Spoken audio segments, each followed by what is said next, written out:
जय हिंद प्यारे दोस्तों, welcome back to my YouTube channel Rishabh classes में आपका स्वागत है। आज की इस वीडियो में आपको बताने वाला हूं जो नेवी एमआर का जो है वो नेवी एमआर एंड एसएसआर का दोनों का जो नोटिफिकेशन है वो आउट हो चुका है।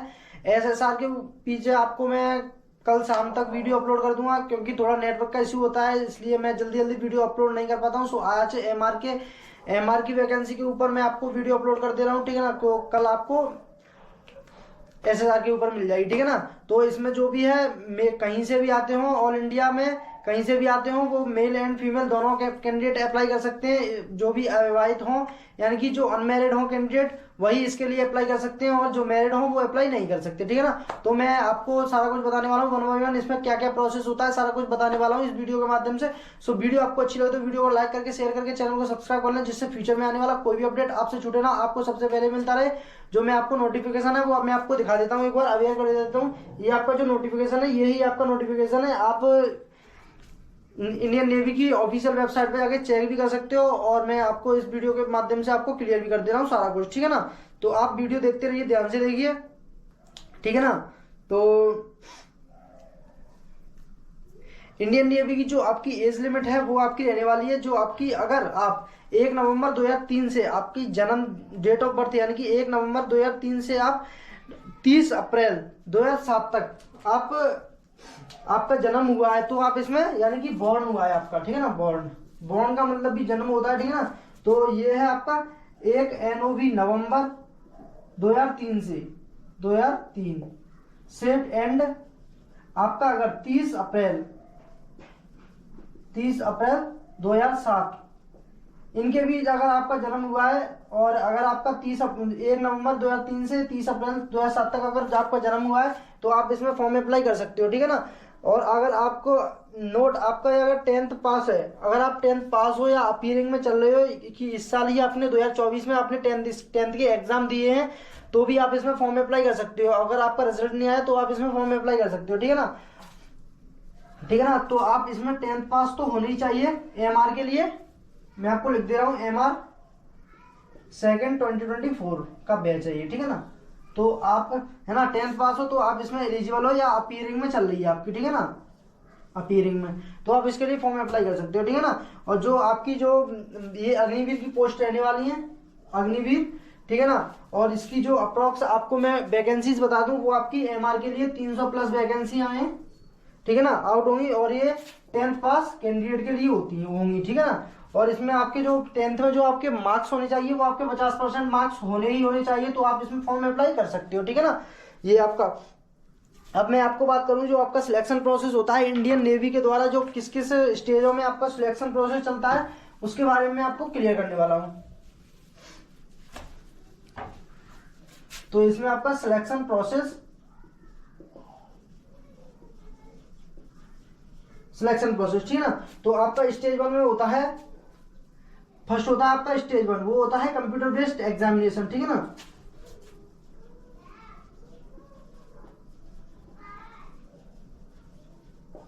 कंप्यूटर बेस्ड एग्जाम यानी कि सीबीटी भी बोल सकते हैं इंग्लिश में, ठीक है ना, वो इसकी शॉर्ट फॉर्म होती है।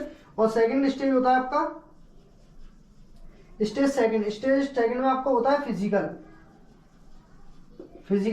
या फिर इसे हम पीएफटी भी बोल देते हैं, पीएफटी यानी कि फिजिकल फिटनेस टेस्ट, ठीक है ना। और फिर आपका फिर होता है इसके बाद फिजिकल हो जाता है आपका, फिर होता है आपका डीबी यानी कि डॉक्यूमेंट वेरिफिकेशन, ये भी आपका होता है, ठीक है ना। फिर आती है आपकी स्टेज थर्ड में आपका होता है वो आपका मेडिकल होता है। मेडिकल के बाद आपकी जो फाइनल मेरिट आती है, फिर उसके बाद आपका सिलेक्शन हो जाता है, ठीक है ना। तो ये आपका सिलेक्शन प्रोसेस रहता है 3 स्टेज में आपका, ये स्टेज 1, स्टेज 2, स्टेज 3, आपका 3 स्टेज में आपका ये होता है सिलेक्शन प्रोसेस चलता है, ठीक है ना। फिर आपका जो आता है वो आपका सिलेबस क्या क्या आता है, इसमें सिलेबस क्या क्या रहने वाला है,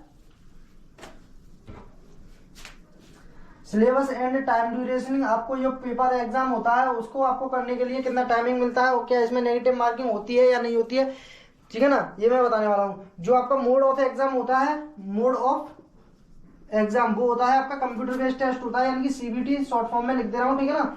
और फिर आपका जो टाइमिंग ड्यूरेशन दी जाती है, यानी कि जो एग्जाम होता है उसको करने के लिए, एमआर का जो एग्जाम होता है उसको करने के लिए जो आपको टाइमिंग दी जाती है वो आपको 30 मिनट दी जाती है, 30 मिनट का आपका एग्जाम होता है, ठीक है ना। और आपका जो मीडियम ऑफ इंग्लिश जो आपका एग्जाम आता है वो किस मीडियम में आता है, हिंदी मीडियम में आता है, हिंदी से आता है और क्या इंग्लिश से आता है, ठीक है ना। जो आपका एग्जाम होता है वो आपका दोनों में आता है, हिंदी एंड इंग्लिश दोनों में आता है, हिंदी एंड इंग्लिश दोनों में ही आपका एग्जाम होता है, ठीक है ना। और जो आपका होता है टाइप ऑफ एग्जाम कैसा होता है, ऑब्जेक्टिव होता है या डिस्क्रिप्टिव होता है, वो आपका एग्जाम होता है वो होता है आपका ऑब्जेक्टिव, ठीक है ना। ऑब्जेक्टिव मल्टीपल चॉइस क्वेश्चंस होते हैं, उन पे आपको टिक करना पड़ेगा। क्या आपकी इसमें एमआर में नेगेटिव मार्किंग होती है या नहीं होती है, तो आपकी जो नेगेटिव मार्किंग है वो यस आपकी नेगेटिव मार्किंग होती है, वो भी 0.25 की नेगेटिव मार्किंग होती है, यानी कि हम बोल सकते हैं 1/4 की, यानी एक अगर आपका क्वेश्चन गलत है तो 0.2425 मार्क्स काटा जाएगा, ये आपकी 1/4 की नेगेटिव मार्किंग होती है, ठीक है ना। ये होता है आपका सारा कुछ, ठीक है ना। अब मैं आपको बताने वाला हूं जो आपका सिलेबस क्या क्या होता है।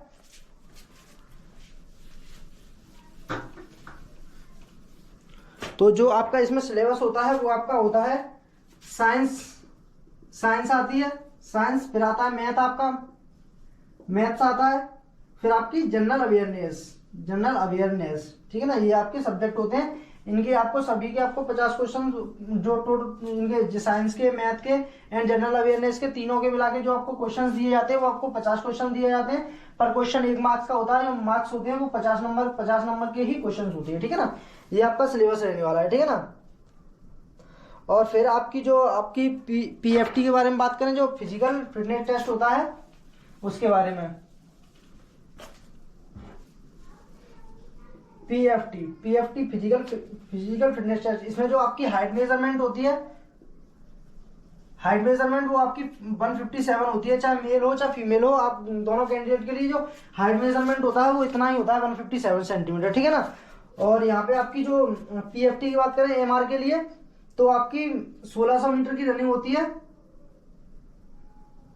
1.6 किलोमीटर भी बोल सकते हैं या 1600 मीटर भी बोल सकते हैं, ठीक है। इसमें आपको जो मेल के लिए आपको टाइमिंग दी जाती है, मेल एंड फीमेल दोनों के लिए मैं बताने वाला हूँ एमआर के लिए, ठीक है ना। जो आपकी 1.6 किलोमीटर की आपकी रनिंग होती है वो आपकी होती है, मेल कैंडिडेट को जो टाइम दिया जाता है 26 मिनट 30 सेकंड आपको टाइमिंग दिया जाता है मेल कैंडिडेट के लिए। जो यही आपको फीमेल के लिए जो आपको टाइमिंग मिलती है वो 8 मिनट मिलती है रनिंग के लिए, ठीक है ना।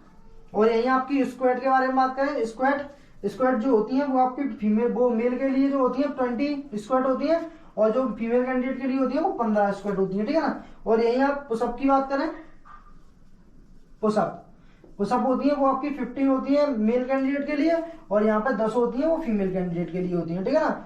और यहाँ पे हम बात कर रहे हैं जो आपकी बेंट नी स्किट, जो आपकी ऐसे करके कुछ करके ऐसे कुछ करके आपकी जो होती है ना, वो आपकी स्क्वाट, वो सिटअप्स होती हैं, वो आपकी होती हैं सिटअप्स, वो आपकी 15 मेल के लिए और 10 फीमेल के लिए, ठीक है ना। ये आपका फिजिकल में आता है, ठीक है ना। फिजिकल जो होता है वो यही होता है फिजिकल में, ठीक है ना। पहले आपकी हाइट मेजरमेंट होती है, फिर आपका पीएफटी यानी कि रनिंग होती है वो मेल कैंडिडेट के लिए इतना टाइम दिया जाता है, फीमेल कैंडिडेट के लिए इतना टाइम दिया जाता है। स्क्वाट होती है वो 20 मेल के लिए और 15 फीमेल के लिए, और पुशअप होती है वो 15 मेल के लिए और 10 फीमेल कैंडिडेट के लिए। जो सिटअप्स होती है वो 15 मेल के लिए एंड 10 फीमेल के लिए, ठीक है ना। ये आपका फिजिकल होता है।